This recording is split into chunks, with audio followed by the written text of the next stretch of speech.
There was an old farmer in Arizona who owned the best farm in the area. Everybody said his crops were the best, and people came from all over to buy their goods from him. Whenever people asked him how he was able to grow such good quality crops, the old farmer would say it was all down to his scarecrow. "That old scarecrow is the one I have to thank," said the farmer. "He makes sure no crows or critters or pests come near my crops." The old farmer had built the scarecrow himself, and it was a fearsome sight. He spent months working on it to make it as scary as possible. He knew how important it was to keep pests away from his crops. So he gave it enormous straw arms that stretched out about 6 feet, and big long legs that made it as tall as a tree. But the scariest thing about the scarecrow was its head. The farmer carved it himself out of a huge pumpkin. He spent countless days and nights perfecting his design until it was perfect.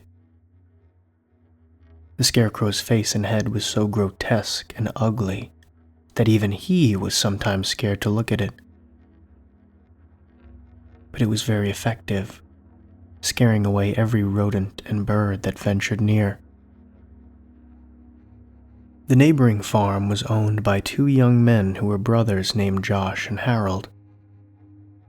They were lazy and never did much work around the farm, which resulted in their crops being bad. They were jealous of the old farmer's success and were plotting against him. If they could drive him out of business, they could take over his farm and make more money.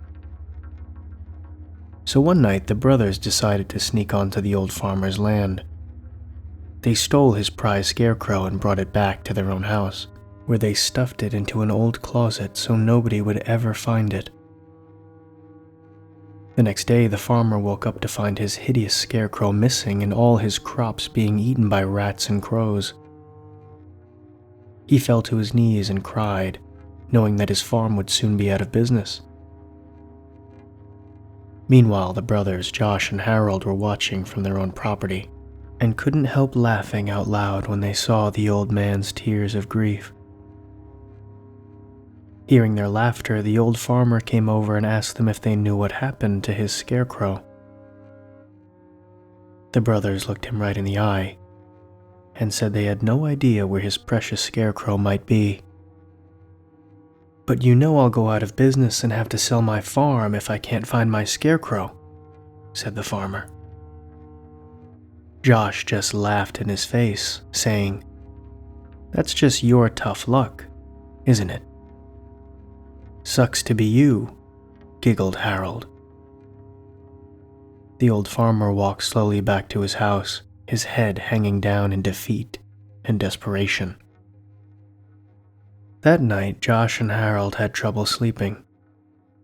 Not because they felt any remorse, but because they couldn't get the image of the scarecrow's horrible, twisted face out of their minds. They decided they would never be able to sleep as long as that ugly pumpkin head was in their house. So they got up and dragged the scarecrow out of the closet. Harold took a baseball bat and smashed the scarecrow's head to pieces until all that was left was little bits of pumpkin strewn about the floor. The brothers swept up the pumpkin head pieces and threw them in the trash. Then they went back to bed and were soon fast asleep, having put all thoughts of the disgusting scarecrow face out of their heads. Sometime after midnight, Josh and Harold were awoken by the sounds of scratching and clawing at their bedroom door. "Did you forget to put the dog out?" asked Harold sleepily. "We don't have a dog," stammered Josh. Suddenly, the bedroom door burst open and a solitary long straw arm snaked in through the opening. Then a second arm thrashed around, followed by 2 long, stick legs.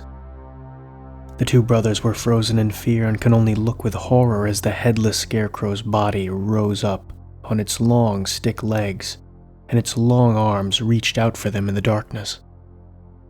Harold felt a cold, sinewy straw claw close around his ankle and screamed as loud as he could. He begged his brother Josh to help him, but Josh was already running out of the bedroom. Fleeing in terror, he ran down the hallway, crashed through the front door and out onto the moonlit road. He ran as fast as his legs could carry him, puffing and panting and screaming at the top of his voice. As he passed his neighbor's house, he saw the old farmer standing at his gate. In the moonlight, he could see the farmer just staring at him, with a strange smile on his face. Josh kept running, his bare feet slapping against the rough gravel road. He glanced back over his shoulder and saw something that scared him to his very soul. He saw the scarecrow, running along the road close behind him. It was gaining on him, coming closer and closer. And that wasn't all he saw.